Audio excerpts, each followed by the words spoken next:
Hello student. Hello student. Let us start the next concept.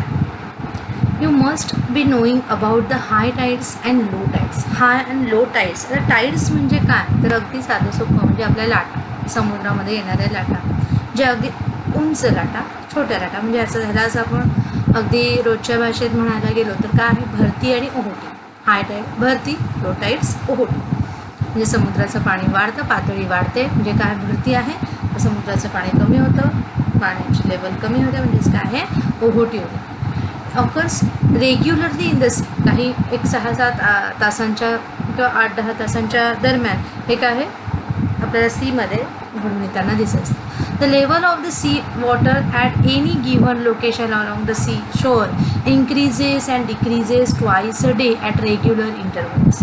आपण त्याच्यात काय आहे तीस level of the sea water काय होतं आहे at any given location along a sea shore पूर्ण सीचा जो किनारपट्टी आहे, सी शोअर म्हणजेच काय किनारपट्टी जो किनारा आहे, चौपाटी आपण थोडक्यात म्हटलं तरी चालेल. तर त्या ठिकाणी किनाऱ्यावरची काय आहे ओहोटी काय होते इन्क्रीजेस, त्याची लेवल इन्क्रीज होते तर कधी कधी डिक्रीज होते. ट्वाइस अ डे दोनदा, एका दिवसातनं दोनदा हे होत असतं. म्हणजे एक 6-7 तासांच्या कालावधीनंतर रेग्युलर इंटरवल्सनंतर हे घडून येत असतं. High and low tides occurs at different times at different places. वेगवेगळ्या प्लेसेसला हाय टाइड्स लो टाइड्स ह्या वेगवेगळ्या वेळेत आणि वेगवेगळ्या ठिकाणी होत असतं. असं का होत असतं तर समुद्र जर एक असेल तर वेगवेगळ्या ठिकाणी वेगवेगळा टाईम असं का आहे तर ह्याच्या मागे आपल्याला पाहायचं आहे. तर इथं आहे काय आहे तर आपण आत्ता ह्या लेसनमध्ये जे ग्रॅव्हिटेशनल पूल, ग्रॅव्हिटेशनल फोर्स याबद्दल जे पाहत आहोत तीच कन्सेप्ट इथे आपल्याला दिसणार आहे. त्या ग्रॅव्हिटेशनल फोर्समुळेच हे सगळं घडून येते. How it is occurs? Let us see. The level of the water in the sea changes because of the gravitational force exerted by the moon. कोणाकडून हे एक्झर्ट होत आहे मूनकडून, चंद्राकडून हा फोर्स एक्झर्ट होत आहे आणि त्यामुळे आपल्याला काय दिसत आहे की ही सी लेवल जी आहे ती कमी आणि जास्त होतं. मग हे एक्झॅक्टली कसं होतं बघा. Water directly under the moon gets pulled towards the moon and the level of the water there goes up causing the high tide at that place. बघा काय आहे मून काय आहे बघा आता अर्थ आणि मूनचं असं बघायला गेलं. मून हा काय नॅचरल सॅटेलाईट आहे आपल्या पूर्ण अर्थचा जो आपल्या अर्थ भोवती पूर्ण रिव्हॉल्व करतो. रिव्हॉल्व अराउंड द अर्थ. Moon is revolve around the अर्थ. मग तो ज्या भागात आहे, ज्या भागात आता करंटली असणार आहे त्या भागात समजा इकडे कुठे आहे, समजा इकडे आहे किंवा इकडे आहे तर तिथे इथं समजा आहे तुम्हाला हा बघा इथं पण तुमच्या पुस्तकात दाखवलं पण इथं माझ्या फोटोमध्ये जरासा तो अनक्लिअर आला आहे. हा मून आहे आणि तो काय आहे आपल्या अर्थच्या ह्या अँगलला ह्या भागाच्या समोर आहे आणि त्यामुळे काय झालं आहे अर्थच्या इकडच्या भागावर काय झालेलं आहे तर ग्रॅव्हिटेशनल फोर्स अप्लाय झालेला आहे. ग्रॅव्हिटेशन त्याच्यामुळे इथं बघा हा जो पट्टा आपण बघणार आहोत इथे काय असणार आहे इथला असणारा जो सी लेवल आहे इथे असणारं जे सी मधलं वॉटर लेवल असणार आहे वॉटर जिथे जिथे सी असणार आहे ह्या पट्ट्यामध्ये असणारं ते त्याच्यावर काय अप्लाय होतोय ग्रॅव्हिटेशनल फोर्स अप्लाय होतोय. पण कोणाकडून अप्लाय होतोय हा अर्थकडून अप्लाय होतोय का तर नाही हा मूनकडून अप्लाय होणारा फोर्स आहे आणि तो फोर्स मून ज्या पट्ट्याला अर्थच्या ज्या भागात असणार आहेत त्यावेळेस तिथे काय असणार आहेत हाय टाईड्स असणार आहेत म्हणजे तिथे भरती असणार आहे. आणि ज्या ठिकाणी नाही आहे त्या ठिकाणी काय आहे बघा हा आज आपण इकडचा भाग आणि इकडचा भाग बघायला गेलं तर काय चप्पट दिसतो बघा. हा बाहेरचा भाग जो आहे तो वॉटर लेवलचे आपल्याला शो करतो त्याच्यामुळे इकडचा भाग असा फुगलेला दिसतोय बाहेर आला दिसतोय म्हणजेच काय तिथे भरती आहे पाण्याची लेवल वाढलेली आहे आणि इकडे काय झाले पाण्याची level. At 2 places on the earth at the 90 degree from the place of the high tide the level of the water is minimum and low tides occur there as shown in the figure. बघा आणि मग आपण हे जे म्हटलं low tied कुठे आहे आपण म्हटलो जिथे मून नाही आहे तिथे पण त्याच्यासोबत अजून एक अर्थला जिथे काय आहे मून आणि अर्थला जिथे 90 डिग्री अँगल तयार होतोय अर्थपासून. आता हा मून काय आहे इथे असा सरळ गेला की इकडे वळला तर काय आहे तो 90 डिग्रीचा अँगल करणार आहे इकडे किंवा खाली गेला तरी पण तो 90 डिग्रीचा. म्हणून इकडचा प्लेस आणि इकडचा प्लेस बघायला गेलो तर तिथे काय असणार आपल्याला लो टाईड्स. आपण हे थोडंसं आणखीन पुढच्या एका डायग्रॅममधून पाहणार आहोत. बघा आता हाय अँड लो टाईड्स आपल्याला दिसत आहेत due to the gravitational pull towards the earth. बघा इथे सुद्धा ते सेम आहे, फक्त मी जरा क्लिअरिफिकेशन हीसाठी हा मून आपल्याला दिसतोय. दिस इज द अर्थ. आणि आपल्याला बघा हाय टाईड्स दिसत आहेत. इथे काय झालं आहे, ग्रॅव्हिटेशनल पूलमुळे हे वॉटर काय होतं आहे, मूनकडे काय होतं आहे, अट्रॅक्ट होताना दिसतं आहे towards the moon. It is attracted for the water is काय आहे, वॉटर लेवल इज हाय. आणि इथे काय आहे, ॲडजेसंट साईड्स जे आहेत ह्या इथे काय आहे, लो आहे. ओके. अजून एका डायग्राममध्ये पण बघा आणखीन आपल्या डिस्क्रिप्टिव्ह बघायला गेलो तर आपण इथे पाहू शकतो. इथे पहिली डायग्राम बघायची आहे. इथे हा अर्थ आहे, ओके, हा मून आहे आणि त्याच्यानंतर इकडे सनसुद्धा दाखवलं आहे. बघा combine gravitational pull of the sun and the moon. आता आपण बघा म्हणतो भरती येते त्यावेळेस सनसुद्धा असतो, मूनसुद्धा, आणि त्याच्यामुळे कंबाईन झाली तर तिथे काय आहे, दोघांकडूनही पाय जेव्हा दोघे एका पट्ट्यात आपण म्हणू शकतोय तेव्हा काय होतंय, भरतीचा टाईम त्यावेळेस असतो. ओके. आणि इकडे आपल्याला काय दिसतोय, लो.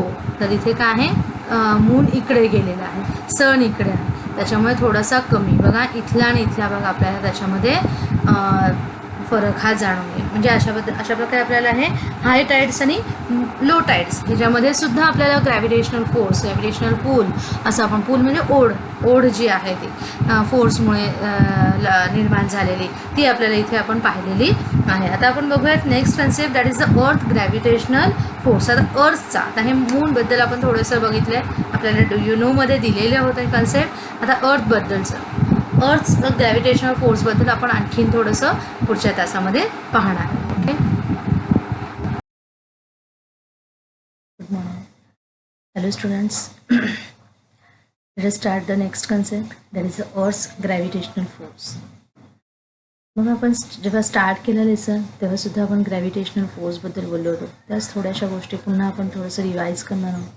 त्यानंतर आपण जस्ट काही केपलर्स लॉ, सेंट्रिपेटल फोर्स ही कन्सेप्ट पाहिलीच आहे, पण त्याच्यामध्ये आणखीन आपल्याला थोडंसं डीपमध्ये जायचं. See here some questions are arise in your mind that time also, and again some new questions are also there. What is that? See here, will the velocity of a stone, एक stone तुम्ही टाकलेला आहे vertically upward direction, आणि तो त्याची velocity, त्याची speed, a stone thrown vertically upwards remains constant or will it change with time? जो stone आपण वरती टाकणार आहोत त्याची व्हेलॉसिटी, त्याची स्पीड, त्याची गती जी आहे ती सेमच राहणार आहे का ती थोडीशी चेंज होईल कॉन्स्टंट त्याच्या वेळेनुसार? आणि ती चेंज होत असेल तर हाऊ विल इट चेंज, कशी? नेक्स्ट क्वेश्चन आहे की why doesn't the stone move up all the time? कुठलाही स्टोन वरच्याच डायरेक्शनने का नाही जात प्रत्येक वेळेस? Why does it fall down after reaching a certain? तो रिचिंग काही हाईट त्याने क्रॉस केलेली आणि तिथून तो येतो. व्हाय डज, कसा येतो तो? काही तो असं बघा, आपण एखादा स्टोन, दगड किंवा बॉल टाकलेला आहे, तो काही उंचापर्यंत जातो आणि पुन्हा खाली येतो. कसा येतो? Why does it maximum height depends on? त्याची हाईट कशावरती डिपेंड्स आहे? बघा ह्या एकदम काही गोष्टींची उत्तर ही आपल्याकडेच आहेत, काही गोष्टींची जी आपल्याला या अर्थ ग्रॅव्हिटेशनल फोर्सशी निगडीत आपल्याला बघायची. जसं आपण लहानपणी बऱ्याच वेळेस मैत्रिणीमध्ये काही वेळेस कॉम्पिटिशन लावली असेल. एक बॉल तुम्ही टाकलेला आहे, तुम्ही जेवढ्या स्पीडने टाकाल, जेवढा फोर्स यूज करून टाकाल तेवढा तो काय होणार आहे, उंच जाणार. हळू टाकला तर थोड्या कमी हाईटवर जाईल, तो परत येतो. जरा आणखीन जोर लावून टाकला, थोडं आणखीन उंचावर जाईल, पुन्हा तो खाली येतो. म्हणजेच काय, तुम्हाला किती उंचावर जायचं आहे हे तुम्ही काय तुमच्या आधीच्या त्याच्या हाईटवर डिपेंड करता. ती हाईट मग ही एवढ्या हाईटला जायला मी इतका जोर लावला, इतका फोर्स अप्लाय केला, तर आता मला आणखीन उंच घालायचं, तर मी आणखीन फोर्स अप्लाय केला. पण तो फोर्स का अप्लाय करायला लागला आपल्याला, तर काय आहे त्याच्यामागे काय आहे की तर अर्थ त्याला काय आहे अपोजिट फोर्स अप्लाय करत असते, खाली खेचण्याचा प्रयत्न करत. बघा आता आपण तेच पहा, the earth attracts every object near it towards it. कुठलाही जरी आपण नाही फोर्स आपल्या हातात एखादी वस्तू आणि ती आपण जर सोडली, त्याच्यावरचं जे काही आपण होल्ड करून ठेवलं, धरून ठेवले, ते आपण जस्ट सोडू, ते काय होणार ऑटोमॅटिकली खाली वरती जाणार आहे का, तर नाही. मग तिथे का बरं ती वरती जाणार नाही, तर ती खाली अर्थ त्याला अट्रॅक्ट करून घेत असतो, पुल करून towards its waist because of the gravitational force. The center of the mass of the earth is situated at its center. जर आपण म्हटलं की कुठल्याही ऑब्जेक्टचं मास हे कुठे असतं, जसे जसं त्याच्या सेंटरला सर्क्युलर असेल तर सर्क्युलर शेपमध्ये असेल, तसं अर्थ ही सुद्धा आहे काय, नियर बाय सर्क्युलर शेप आहे आणि त्याचं मास कुठे आहे, त्याच्या सेंटरला सिच्युएट आहे. So the gravitational force on any object due to the earth is always directed towards the centre of the earth. त्याच्यामुळे कुठलाही ग्रॅव्हिटेशनल फोर्स त्या ऑब्जेक्टवरचा due to the earth is always directed towards the centre of the earth. त्याच्यामुळे कुठलाही object हा काय आहे, मास त्याचं सेंटरला आहे, त्याच्यामुळे तो ऑब्जेक्टसुद्धा त्या सेंटरकडेच काय आहे, अट्रॅक्ट होत असतो. Because of this force and object falls vertically downward on the earth. त्या फोर्समुळे तो ऑब्जेक्ट आहे व्हर्टिकली डाऊनवर्ड डायरेक्शनने अर्थवर पडतो. हे आपलं आधीच्या प्रश्नाचं उत्तर झालं. ओके, आता त्याच्याच पुढे बघा, similarly when we throw a stone vertically upward. जसं असं कुठलाही ऑब्जेक्ट आपण सोडला की तो काय आहे, अर्थकडे जातोय, अर्थ सेंटर, मास हे कुठे, सेंटर ऑफ द अर्थ आहे, त्याच्यामुळे तो सेंटरकडे खेचला जात असतो. तसंच आता आपण एक नेक्स्ट एक्झाम्पल बघतोय, that is a stone. Stone जर ह्या व्हर्टिकली अपवर्ड वरती जे क्वेश्चन्स आपण बघितलं त्याच्यामध्ये पण स्टोनबद्दल बोललेलं आहे की जो व्हर्टिकली अपवर्ड डायरेक्शनवरती थ्रो केलेला आहे आणि तो खाली पडतो. तर तो खाली पडत असताना जे काही क्वेश्चन्स आहे, म्हणजे तो त्याची स्पीड रिमेन्स कॉन्स्टंटच राहते का, चेंज होते असेल तर ती कशी चेंज होते, तो वरच का जात नाही अजून, आणि काही अंतरावर गेल्यावर पुन्हा तो खाली कसा पडतो, त्याची जी हाईट आहे ती कशावर डिपेंड्स आहे. तर ही सगळी आपल्याला आता बघायचं. बघा, म्हणजे जेव्हा आपण when throw a stone vertically upward, this force tries to pull, this म्हणजे कोणता, gravitational force tries to pull it down and reduces its velocity. तो पूल करत असतो, त्याच्यामुळे त्याची व्हेलॉसिटी रिड्यूस होत असते, कमी होत असते. बघा, आपण एखादी गोष्ट आपण एखाद्या तुमच्या मित्राला म्हणा की तुम्ही जेव्हा त्याला खेचताय, स्वतःकडे ओढून घेताय, तुम्ही जेव्हा टग अँड वॉर माहिती आहे ना, रस्सी खेचायचा तुम्ही गेम बऱ्याच वेळेस, रस्सी खेच, की दोन्ही बाजूनी बघा 2 गट असतात आणि एक रस्सी असते ती आपल्या बाजूला ओढून घ्यायची असते, जो पूर्णपणे आपल्या बाजूला ओढून घेईल तो विनर असतो. मग तिथे काय आहे, रस्सी खेचत असताना आपण पूर्ण फोर्स त्या रस्सीला आपल्याकडे घ्या. आपण जेव्हा रस्सीला खेचतोय तर रस्सीला काय आहे, आपले फ्रेंड्स जे आहे, दुसरा गट जो आहे तो तिथे काय आहे, त्या विरुद्ध बाजूला उभा असतो, तो सुद्धा खेचत. पण काय आहे, आपला जर फोर्स जास्त अप्लाय झाला तर आपल्याकडे काय होईल, ती रस्सी खेचल्या जाईल आणि त्यांची व्हेलॉसिटी, त्यांच्यामधला असलेला फोर्स कमी तिथे दिसेल. समजा त्यांनी आपल्याला त्यांच्याकडे खेचून घेतलं तर काय होणार आहे, आपली व्हेलॉसिटी रिड्यूस होईल आणि आपण त्यांच्याकडे खेचल्या जाऊ, आपण तिकडे ओढल्या गेल्यासारखे होऊ. ओके, बघा, due to this constant downward pull. आणि मग तसंच इथे सुद्धा स्टोन वरती आपण टाकलेला फोर्स आपण आपल्या कशासाठी केला, वर वर जाण्यासाठी, तो बॉल किंवा स्टोन वरती जाण्यासाठी. पण त्याच वेळेस अपोजिट डायरेक्शनने काय होतं, अर्थ त्याच्यावर फोर्स अप्लाय करते आणि तो फोर्स काय आहे, आपल्या फोर्सपेक्षा थोडा, जसा हळूहळू ते वरती जाणार तसा तो त्याच्यावर जास्त अप्लाय होणार आहे, तो त्याच्याकडे जास्त आपल्या फोर्सपेक्षा तो ग्रॅव्हिटेशनल फोर्स काय होईल, थोडा जास्त होईल आणि तो मग आपल्याला आपली व्हेलॉसिटी रिड्यूस करायला लागेल. म्हणजे आपली म्हणजे त्या स्टोनमध्ये किंवा त्या बॉलमध्ये जी काही आपण व्हेलॉसिटी टाकलेली आहे, कशी टाकलेली आहे, आपण स्वतः त्या बॉलवर तेवढा जोर मारून टाकलेला आहे, म्हणजे त्याच्यामध्ये एक प्रकारची व्हेलॉसिटी आलेली आहे.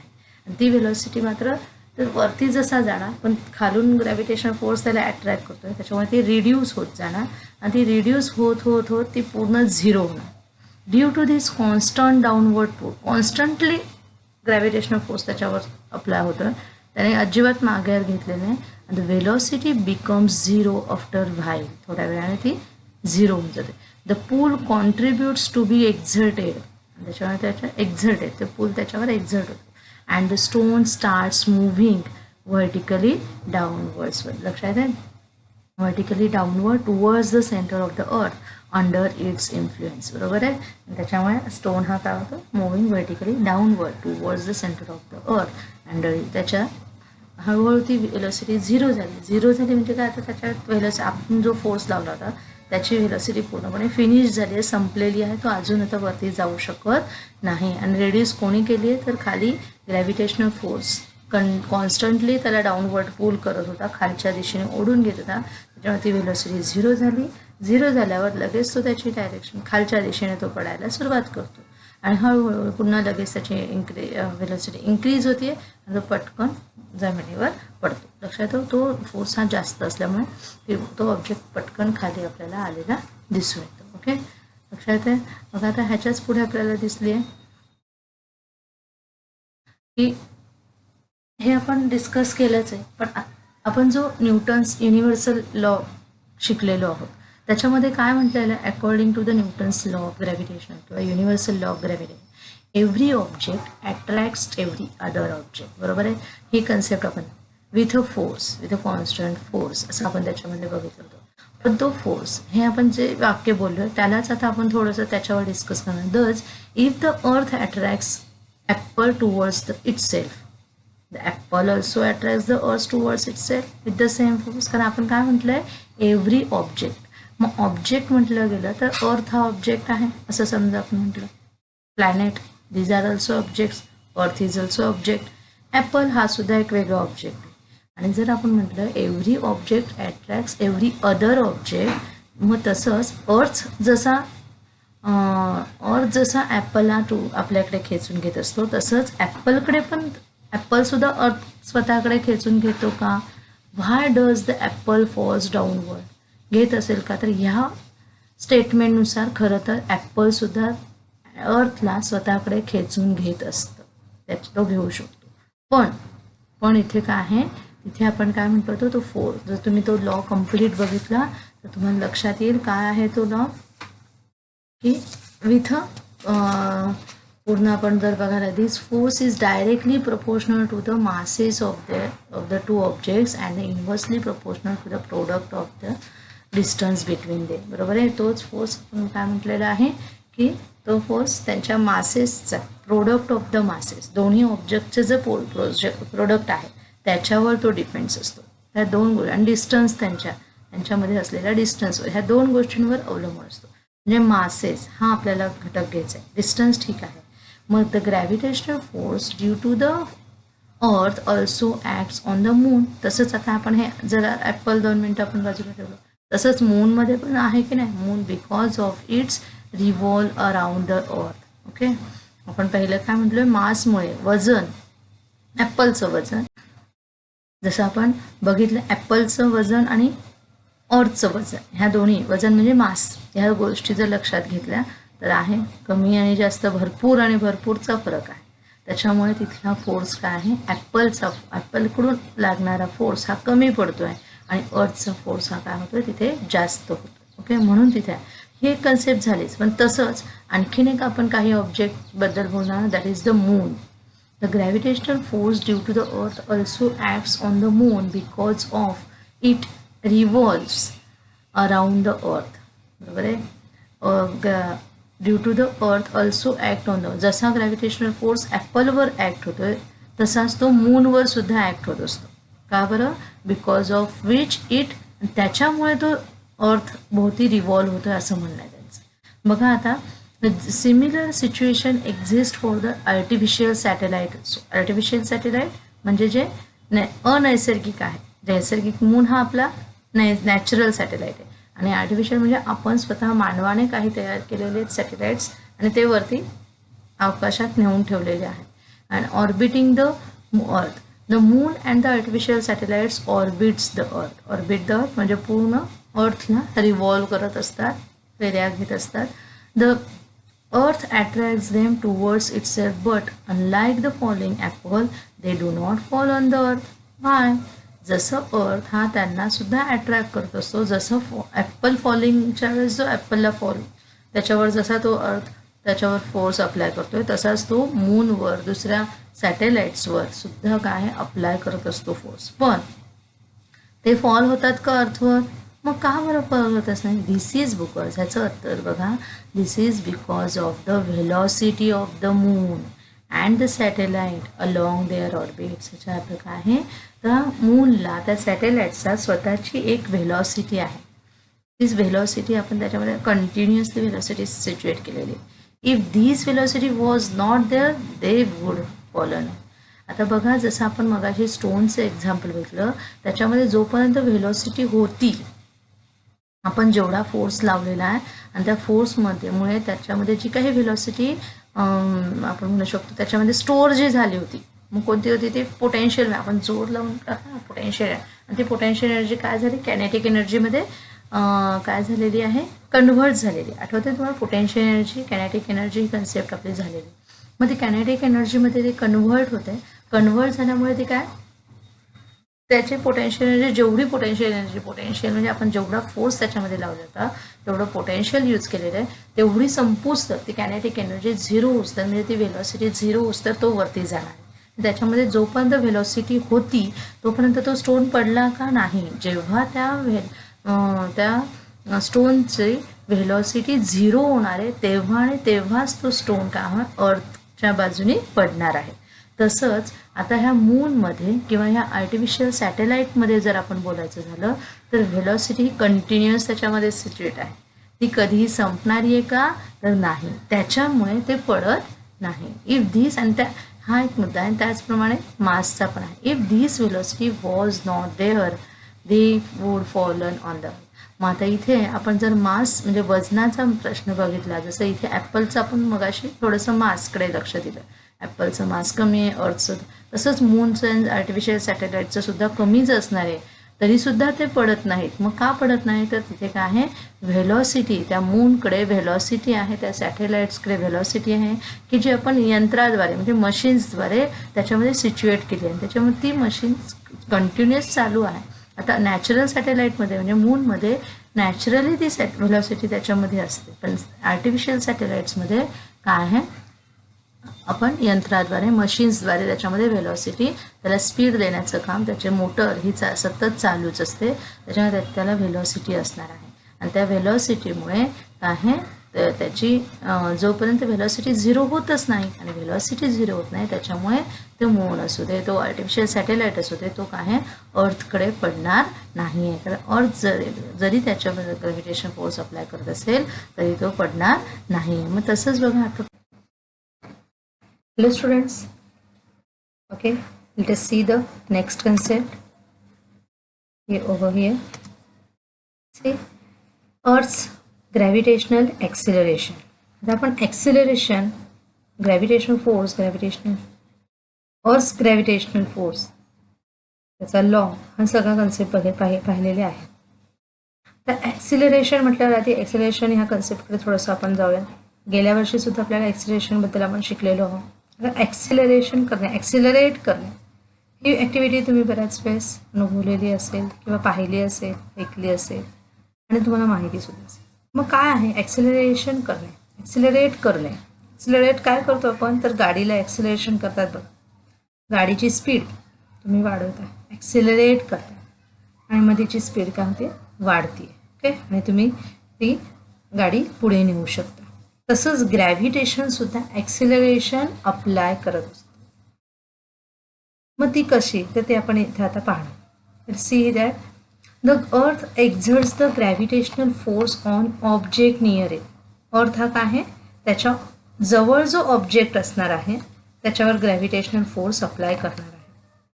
ही आपल्याला कन्सेप्ट माहिती. त्यामध्येच आपल्याला अजून बघायचं आहे what is that? The according to Newton second law of motion. आपण न्यूटनचे तिन्ही लॉ गेल्या वर्षी आपण शिकलेलो आहोत. First law, second law, third law.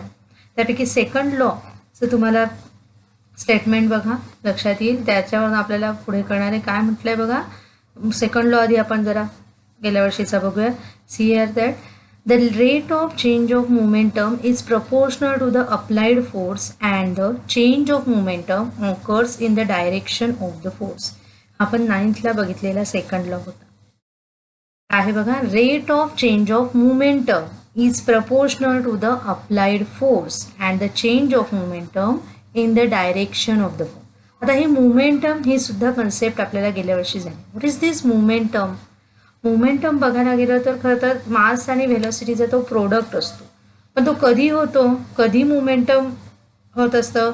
If any unbalance force applied on an object causes a change in its velocity of the object, then it causes the change in moment. बघा, कुठल्याही ऑब्जेक्टवर जेव्हा unbalance force apply होत असतो, unbalance म्हणजेच काय आहे, एक force already आहे आणि त्याच्या अनबॅलन्स फोर्स जेव्हा त्याच्यापेक्षा जास्त फोर्स जेव्हा आपण लावू तेव्हाच तो ऑब्जेक्ट मूव्ह होणार आहे. पण जर त्याच्यापेक्षा कमी लावला तर तो ऑब्जेक्ट मूव्ह होईल का? आपल्याला एखादा ऑब्जेक्ट पुश करायचा आहे किंवा पुल करायचा आहे आणि आपल्यामधला फोर्स आपण यूज करतोय आणि तो काय करतोय, पुश किंवा पुल करतोय. पण त्या जोपर्यंत त्या ऑब्जेक्टचं जो काही असणारं मास आहे त्याच्यापेक्षा आपण जोपर्यंत जास्त फोर्स अप्लाय करत नाही तोपर्यंत तो ऑब्जेक्ट होणार नाही किंवा पुश होणार नाही. मग तिथेच काय म्हणायचं, अनबॅलन्स फोर्स जेव्हा एखाद्या ऑब्जेक्टवर अप्लाय झाला तर त्याची व्हेलॉसिटी चेंज होते, व्हेलॉसिटी चेंज होणार आहे. And of the object velocity म्हणजे स्पीड त्याची चेंज होणार आहे. तो मोशनाइज असेल तर स्टॉप होईल, स्टॉप असेल तर मोशनाइज होईल, anything. Then it causes the change. त्याच वेळेस मोमेंटम सुद्धा चेंज होत असतो त्याचा. मग तोच मोमेंटम काय करतोय की फोर्स अप्लाय करतोय. A force acting on the body results. पण हे रिझल्ट्स इन द ॲक्सिलरेशन कसं? तर मग मोमेंटम जेव्हा चेंज होतोय तेव्हा आपल्याला लक्षात आहे, rate of change of momentum is nothing but the mass into acceleration. ही सुद्धा कन्सेप्ट आपल्याला गेल्या वर्षी झाली. तुम्ही नववीची जी पुस्तकं आहेत ती सुद्धा मध्ये मध्ये रेफर करणं आवश्यक आहे, कारण 10वीचा बेस हा आपल्याला 9वीच्या पुस्तकामध्ये अगदी सायन्स आणि मॅथ्स या दोन्ही कन्सेप्टमध्ये तुम्हाला सायन्स तुमची 9वीची सायन्सची आणि मॅथ्सची बुक्स मध्ये मध्ये रेफर करावी लागणार आहे.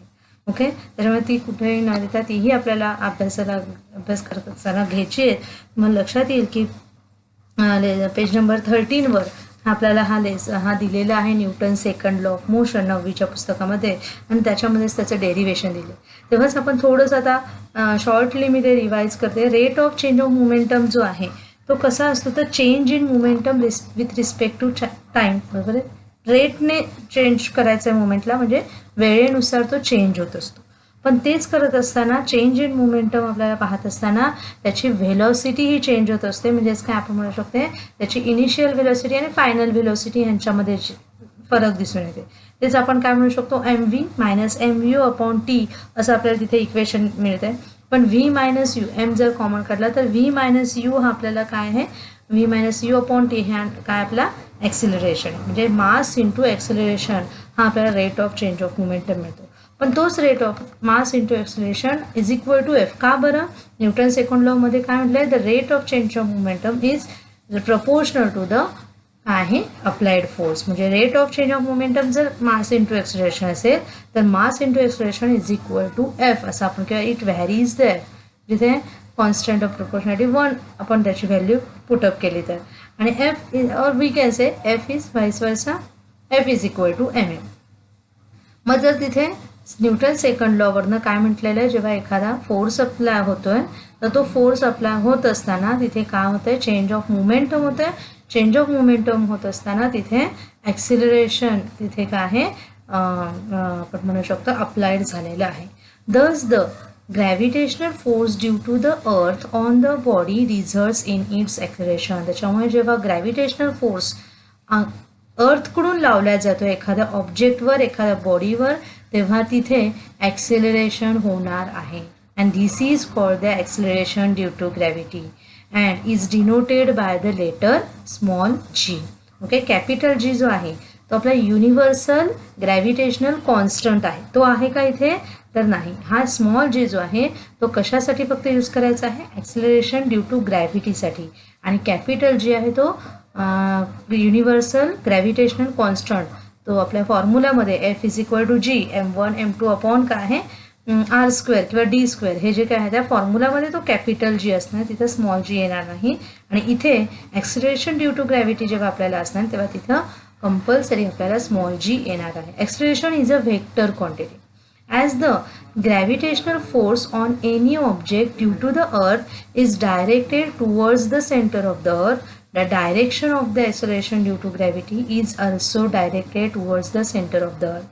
बघा आता खरं तर ग्रॅव्हिटेशनल फोर्स अप्लाय होतो एखाद्या ऑब्जेक्टवर तेव्हा आपण म्हणतो का अर्थ तो फोर्स अप्लाय करत असतो, पण actually on the surface of the अर्थ तो जरी अप्लाय होत असेल तरी तो from the centre of the earth it is applied on that object. म्हणजे तो जो पूल आहे, ग्रॅव्हिटेशनल पूल आहे, तो सरफेस अर्थचा सरफेस त्याच्याकडे घेत नसतो, तर ॲक्च्युअली अर्थचा जो सेंटर आहे तोच स्वतःकडे एखादा ऑब्जेक्ट स्वतःकडे खेचून घेण्याचं काम करत असतो. Okay, and also directed towards the centre of the earth. त्याच्यामुळे आपण म्हणू शकतो ॲक्सिलरेशन हे सुद्धा काय आहे, कुठे डायरेक्टेड होणार आहे, त्याच्या सेंटर ऑफ द अर्थकडेच डायरेक्टेड होणार आहे, म्हणजेच व्हर्टिकली डाऊनवर्ड डायरेक्शननेच होणार आहे. लक्षात येते सगळ्यांना. म्हणजे ॲक्सिलरेशन हे काय होणार आहे, जसं जसं आता एखादा ऑब्जेक्ट आपण अर्थ सरफेसवर उभे आहोत, आपण ऑब्जेक्ट काय केला, एखादा बॉल आहे, स्टोन आहे, तो वरच्या डायरेक्शनने थ्रो केला.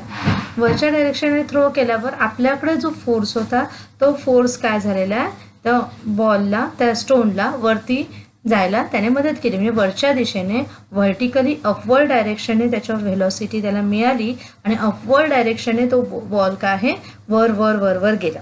पण त्याच वेळेस काय झालं, लगेच अर्थ सरफेसकडून म्हणजे सेंटर ऑफ द अर्थकडून काय झालेलं आहे, ग्रॅव्हिटेशनल फोर्स त्याच्यावर अप्लाय होत असतो आणि तो त्या आपल्या व्हेलॉसिटीला काय डिक्रीज म्हणजे अपोज करायचं काम करतो. मग जी काही व्हेलॉसिटी आहे ती काय होते, हळू वर वर गेल्यावर झिरो होते. कोणामुळे, ग्रॅव्हिटेशनल पूलमुळे ती झिरो झाली की त्याची डायरेक्शन चेंज होते आणि तो व्हर्टिकली डाऊनवर्ड म्हणजे वरून खालच्या दिशेने पडत असतो आणि त्यावेळेस तो काय आहे, अर्थ सरफेसवर येतो. आता अर्थ सरफेसवरच येणार. खरं तर अर्थ सरफेसपासून जर आपण अगदी सेंटर ऑफ द अर्थपर्यंत जर ह्याचा खड्डा वगैरे खोदलेला असेल तर तो तिथे तर लगेचच जाणार. तिथे जाणार नाही का, नाही, तो जाणार आहे. तर तिथे तरंगत राहणार नाही आहे. जर त्या खड्डा असेल तर तो खड्ड्यापर्यंत तिथे पोचणार आहे. पण हे आपण इमॅजिनेशन करतो. ओके, सेंटर ऑफ द अर्थपर्यंत तो काय आहे, खरं तर खेचत असतो. अशा प्रकारे काय आहे, तो तिथे ॲक्सिलरेशन हे अप्लाय होत असतं.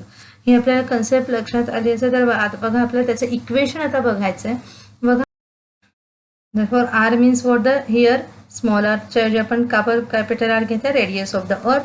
therefore आपण इक्वेशन काय लिहिले आहे बघा, small g is equal to gm upon R square. जसं एसआय युनिट काय आहे ते आपल्याला m metre per second square. The mass of the radius of the earth R 6 × 10⁻24 kg. आता रेडियस आणि जर ह्याची व्हॅल्यू आपण घालायचं विचार केला तर ह्या कॉन्स्टंट आहे. म्हणजे अर्थचंच डायरेक्टली अर्थचं जे कॅल्क्युलेट केलेलं मास आहे, रेडियस आहे, तर सायंटिस्ट लोकांनी हे सगळं कॅल्क्युलेट करून ठेवलेलं आहे. जसं युनिव्हर्सल ग्रॅव्हिटेशनल कॉन्स्टंटची व्हॅल्यू आपण बघितली, तसंच इथे मास ऑफ द अर्थ, रेडियस ऑफ द अर्थ, वेगवेगळ्या प्लॅनेटचे सुद्धा मासेस, वेगळे रेडियस हे आपण काढलेले आहे. तुम्ही जर यूट्यूब हे नेटवर जाऊन वगैरे बघितलं तर तुम्हाला त्याची सुद्धा माहिती कळेलच. आता आपण इथे अर्थबद्दल बोलतोय, म्हणून अर्थचं जे मास आहे ते काय आहे बघा, 6 × 10⁻24 kg एवढं मास आहे. आता 24 म्हणजे ॲक्च्युली काय आहे, त्याच्यावर 24 झिरो, 6च्या पुढे 24 झिरोज आपल्याला पुढे दिसणार आहेत. तेवढी त्याची kg त्याचं मास आहे, म्हणजे वजन आहे. आणि 6.4 × 10⁻6 मीटर हे एवढं काय त्याचं रेडियस आहे. युझिंग दिस इन सिक्स्थ इक्वेशनमध्ये ह्या व्हॅल्यू जर आपण पुटअप केल्या तर आपल्याला काय व्हॅल्यू मिळते बघा, ह्या प्रकारे 6.67 × 10⁻11. This is the value of the universal constant of gravitation, and this is the capital M, that is the mass of the earth, and this is the radius of the earth. आपल्याला काय square करायचं आहे. हे जर तुम्ही जेव्हा तुम्ही solve करून बघा पाहिजे तर कॅल्क्युलेट करा, तेव्हा तुम्हाला लक्षात येईल 9.77 मीटर पर सेकंड स्क्वेअर. जर तुम्हाला नाही जर हे सॉल्व करता तर तुम्ही मला नक्की विचारा, मी दाखवेल किंवा पुढच्या ह्याच्यामध्ये मी त्याचं डिराईव्ह केलेला एक तुम्हाला फोटो पुढच्या वेळेस सेंड करेल. Okay, this acceleration depends only on the mass m and radius r of the earth. बरोबर आहे. हा इथं आपल्याला काय दिसून येते की हा जो ॲक्सिलरेशन ड्यू टू ग्रॅव्हिटी आहे ही फक्त कशावर अवलंबून आहे, तर मास किंवा रेडियस किंवा हा जो ग्रॅव्हिटेशनल कॉन्स्टंट तो येणारच आहे, पण मास आणि रेडियस ऑफ द अर्थवर, आणि हे ह्या जर व्हॅल्यू बघितल्या तर ह्या कॉन्स्टंट आहे. ह्या कधी चेंज होणार आहेत का, तर नाही. ही पण ग्रॅव्हिटेशनल युनिव्हर्सल ग्रॅव्हिटेशनल कॉन्स्टंट हा पण कधी चेंज होणार नाही आहे. तर मग आपल्याला म्हणता येईल जीची व्हॅल्यू जी आहे, जी 9.77, ही सुद्धा काय आहे, सेम राहणार आहे. सगळीकडे ऑल ओव्हर द वर्ल्ड ती सेम राहणार आहे. कारण त्याची काय आहे, ती कोणत्याही ऑब्जेक्टच्या मासवर डिपेंड आहे का हा ग्रॅव्हिटेशनल कॉन्स्टंट, तर नाही. तो काय आहे, अर्थवर असले, अर्थचा मास, अर्थचा काय म्हणू शकतो आपण रेडियस, ह्याच्यावर डिपेंड आहे. त्याच्यामुळे ती चेंज होणार नाही. पण आपण दुसऱ्या प्लॅनेटवर गेलो तर दुसऱ्या प्लॅनेटचं मास वेगळं असेल, दुसऱ्या प्लॅनेटची रेडियस वेगळं असेल, तर मात्र तिथे आपल्याला जीची व्हॅल्यू नक्कीच वेगळी दिसेल. पण इथे मात्र काय, अर्थवरच जर अर्थ सरफेसवर घ्यायचं असेल तर आपल्याला त्याची व्हॅल्यू मास आणि रेडियस हे इक्वल कॉन्स्टंट राहण्यामुळे आपल्याला जीची व्हॅल्यू सुद्धा कॉन्स्टंट मिळते. पण ह्या गोष्टी आपण आता जरी म्हणत असू तरी आपल्याला त्याच्या आधी लक्षात घ्यायचं आहे की बघा, त्याच्या आधी कारण आपल्याला काही लक्षात घ्यायचं तर तुम्हाला थोडीशी कॅन यू टेलमध्ये काही प्रश्न विचारले. जर आपण आत्ता म्हणतोय की त्या टोटली कशावर आहे, तर त्याच्या रेडियस ऑफ द अर्थ आणि मास ऑफ द अर्थ वर ते डिपेंड्स आहे. then what would be the value of g on the surface of the earth if its mass was twice as large and its radius half of what it is now? बघा, आता इथे म्हटलं एक imagine, असं होणार आहे का अर्थचं कधी मास ट्वाईस होईल आणि रेडियस हाफ होईल, असं होणार आहे का नाही. जस्ट आपण इमॅजिन केलंय. समजा अर्थचं मास ट्वाईस झालंय, डबल झालंय, वाढलेलं आहे आणि रेडियस एकदम कमी झालेली आहे, हाफ झाले, जवळपास जी आत्ता आहे त्याच्यापेक्षा हाफ झाले, तर काय ऑटोमॅटिकली काय होणार आहे, तिथे व्हॅल्यू ऑफ जीवर आपल्याला फरक पडताना दिसणार आहे. काय असेल मग तिथे, मग आपला जो मगाशी आपण फॉर्म्युला बघितला त्याच्यामध्ये आपल्याला इथे त्याच्या व्हॅल्यू काय आहे, डबल आणि हे करावं लागणार. मग त्याचंही डेरिव्हेशन आपण बघायला गेलो तर बघा अशा प्रकारे आपल्याला दिसेल. जीची ही आपल्याला इक्वेशन आहे, त्याच्यामध्ये आपण म्हणूयात M1 आणि R1 घेऊया. ओके, आणि G2 हा काय आहे, ग्रॅव्हिटी, सेकंड ग्रॅव्हिटी. इथं आपण आधी आपले रियल जो आहे तो G1 आहे. ओके, आणि G2 म्हणजे काय आहे, ज्याच्यामध्ये मास ट्वाईस झालेला आहे आणि रेडियस हाफ झालेला आहे, असा जो आहे तो G2 आहे. तर तिथे आपल्याला G2/G1 जर आपण घेतलं तर M2/M1, R1/R2 हे आपल्या अशा प्रकारे. बघा इथं कसं केलेलं आहे, जी दोघांमध्ये आहे, मग ते दोघं पण एकमेकांना कॅन्सल आउट झाले. आता हे M2 हे जर आपण पूर्ण डिव्हाइड केले M1/R1² डिव्हायडेड बाय M2/M1, तर आपल्याला काय मिळणार आहे. अच्छा बघा, G2/G1 केले म्हणजे ही क्वांटिटी अपॉन ही क्वांटिटी घेतलेलं आहे, तर मग आपल्याला काय मिळणार आहे बघा, M2/M1, M2/M1 आणि R2/R1. खरं पण ते डिव्हिजनमध्ये म्हणून ते रिव्हर्स होणार आहे, इन्व्हर्टेंडो होणार आहे आणि R1/R2 आपल्याला मिळेल. ओके, आणि त्याचा whole square which is equal to 2. आता 2 इथं का बरं बघा, कारण त्याचं मास जे आहे ट्वाईस आहे. M2 हा काय आहे, M1च्या ट्वाईस आहे, डबल 2M1, म्हणून तिथे ते M2/M1 काय मिळते आपल्याला 2. आणि पुन्हा R1 सुद्धा काय आहे, हाफ आहे, R2च्या हाफ R1 आहे, म्हणून R1/R2 आपल्याला काय मिळत आहे बघा, R2 is equal to R1/2. म्हणून आपण म्हणू शकतोय R2 जर इकडे घेतला तर 2 काय होईल, इकडे आपल्याला येईल, म्हणजेच काय R1/R2 काय येईल 2. मग तो 2चा मात्र काय स्क्वेअर आहे, तर 2 × 2 square, that is we get the 2 स्क्वेअरचं काय होणार आहे 4. 4 × 2 काय होणार 8. Therefore G2 is equal to 8 times the G1. Thus the value of the G on the surface of the earth would be the 8 times the present value. जर मास वाढलं आणि radius कमी झालं तर आपल्याला काय मिळणार आहे, ग्रॅव्हिटी सुद्धा चेंज झालेली दिसेल. आणि ग्रॅव्हिटी ही काय येईल, पुढची ग्रॅव्हिटी जेव्हा मास ट्वाईस होईल तेव्हा ती काय असणार आहे, 8 टाइम्स ग्रेटर आपल्याला मिळेल. कारण रेडियस जरी हाफ झालं तरी पण काय इन्व्हर्स प्रपोर्शन आहे ना, इन्व्हर्स प्रपोर्शन आहे. रेडियस जसं कमी होणार तसं काय ग्रॅव्हिटी फोर्स आपल्याला काय होणार, तिथं इन्क्रीज झालेला दिसणार आहे. इन्व्हर्स प्रपोर्शनल असल्यामुळे आपल्याला हे असं दिसून येतं. माझं त्याच्याच पुढे म्हणून आता इथे आपण बघितलं की काय, जीचे आपण इमॅजिन जस्ट केलं की अर्थचं मास जर ट्वाईस झालं आणि रेडियस हाफ झालं, हे जरी खरं असलं की त्यांची व्हॅल्यू जी आहे, अर्थचे मास किंवा अर्थचं रेडियस हे जरी कॉन्स्टंट राहत असेल तरीसुद्धा आपण एक लक्षात घ्यायचं आहे, रेडियस हे काय आहे, आपण सर्क्युलर शेपमध्ये जेव्हा तो ऑब्जेक्ट असतो तेव्हा त्याचं रेडियस एनी पॉईंटला सेमच असणार आहे. पण आपली अर्थ सर्क्युलर शेपमध्ये आहे का, थोडासा विचार करा बरं. आपण जेव्हा केपलर्सचे लॉ बघितलं तेव्हा सुद्धा त्याची ऑर्बिट ही सुद्धा सर्क्युलर नव्हती आणि अर्थ सुद्धा आपला परफेक्ट स्क्वेअर नाही आहे. ओके, तो परफेक्ट स्क्वेअर आहे का, तर तो नाही आहे. तो परफेक्ट स्क्वेअर नाही आहे म्हणजे रेडियस ही वेगवेगळ्या पॉईंटला वेगवेगळी असू शकणार आहे. मग वेगळी असेल तर मग त्याच्या व्हॅल्यू ऑफ जीमध्ये नक्कीच फरक पडणार आहे, व्हॅरिएशन होणारच आहे. आणि तीच कन्सेप्ट आपल्याला आता पुढे बघायची.